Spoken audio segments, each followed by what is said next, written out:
Cláudia. Estou tão triste. ¿Qué se pasa, Clarissa? Mis estudiantes no muestran interés en mis clases. No importa lo que haga.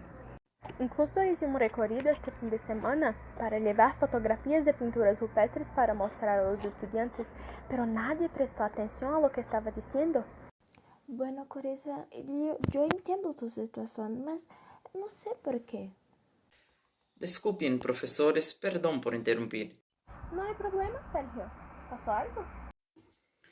Tinha dúvidas sobre o tema e me perguntava se poderias explicar um pouco mais sobre a pré-história. Por supuesto, con placer. ¿Pero qué periodo quieres saber? Que? Há mais de um período? Sí, estamos estudiando el Paleolítico y el Neolítico. Que interessante. Pero qual é a diferença entre ambos períodos? En el periodo paleolítico de 30.000 años a 10.000 años antes de Cristo, los hombres eran nómades, no tenían una casa, no era residencia fixa, mas además vivían de la caza, la pesca, la colección de frutos, la fabricaban y utilizaban objetos de pedra estilada, huesos y dientes de animales. E en el Neolítico? En el periodo neolítico, que fue desde 10.000 años antes de Cristo a 5.000 años antes de Cristo, los hombres las habían aprendido a cultivar sus propios alimentos y las se volvieron sedentarios. Además, la herramienta de pedras empezaron a producirse mediante el polidor. Interessante. E produziram algum tipo de arte nessa época? Déjamelo a mí, Claudia. Te responderé. Bueno, Sergio, en el Paleolítico, los hombres de las cavernas pintaban de forma espiritual, digamos sagrada. Creían que tendrían poder sobre todo lo que pintaban. Fue muy importante para ellos. Tanto es así que pintaron en un ambiente de la caverna que era sagrado, conocían de alguna forma los conceptos de luz, sombra y perspectiva y eran pinturas figurativas. Como eram estes quadros? Eran muy naturales, imitando la naturaleza y todo lo que veían. Se em aquela época as pinturas eram mais rituais, que pintavam? E se foi há miles de anos, que materiais utilizaram para fazer essas pinturas? Buena pregunta. Como querían tener poder sobre la imagen retratada, pintaron animales que estaban siendo cazados por ellos y su vida cotidiana.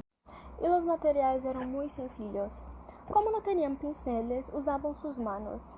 Y la pintura eran pigmentos naturales que la propia naturaleza nos da. Que bem, prof. Esse era algum tipo de escultura ou arquitetura? Como eran nómadas, no construían arquitectura, pero tenían una especie de escultura que llevaban consigo. Los amuletos, que simbolizaban la fertilidad. Eran figuras femeninas con senos llenos, cadera y vientre abultados. Oh, isso é realmente genial, me emociono. Pero cuéntame mais sobre o período neolítico. Creio que devia haver muito mais, porque eram mais evolucionados. Buena observación, Sergio.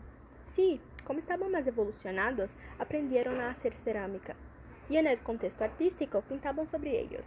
En esas pinturas teníamos la representación de los animales, el hombre estaba esquematizado y también teníamos la representación del hombre junto con el animal, lo que indicaba dominación. Recuerdo que em classe dijiste que já produziram arquitetura. Que hicieron? Sí, está correcto. ¿Recuerdas que hasta le mostré las fotos a la clase? Eran piedras enormes y dependiendo de la forma en que fueron construidas, tenían su significado. Sí, lo recuerdo, pero ¿cuál es su significado? Pues bien, las construcciones de Dormienes eran tumbas, las de Menis, que era un gran territorio de piedra marcado. Las construcciones de Cromlech, en cambio, eran como una alineación de Menis, donde se producía el culto a las estrellas. Gracias, maestro. No sé cómo darte las gracias. Estoy tan emocionado como para mim, agora mesmo, quero ser professor ou algo relacionado com a história. Lamentablemente, esta é uma lição que tem que aplicar-se com mucha pasión, porque quieren que este país las profesiones más infravaloradas son las que tienen que ver con la educación.